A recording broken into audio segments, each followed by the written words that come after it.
si Tamtam, si babies. Ikaw gusto mo magkaroon na ng baby? Kaano-ano mo yan si Tamtam? Kaano-ano mo si Tamtam? Kaano-ano mo si Tamtam? Ikaw apo ya. Kaano-ano mo si Tamtam? Pinsan.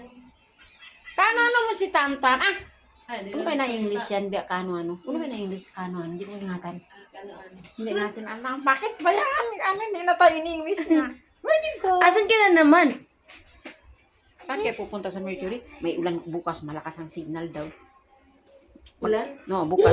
Walang pasok ato bukas. Na mag-ipon kayo ng maraming tubig at saka pagkain. Baka hindi kayo makabili. Buntis pa naman kayo. Ilang buwan na? Malapit na? 6, 7, 8, 9. Tatlong buwan pa. 9 months. Okay. Namimiss na siya ng mga friends ko. Hindi na raw siya nakikita. Pero Sabi, meron pa yung sabi ko, kunin mo yung Mercury. Oo, hirami namin naabutan kami. Ulan, punta sana kami. punta na kayo ba? Hindi maibutan ka ng ulan. Kunin mo yan, oh, Mercury. Sa gilid. Ay, ito, no, Mercury. Oh, punta na. Ayan, malaki yan. Sobrang laki. Katamaan ka. Katamaan ka. Okay. Bye. Bye.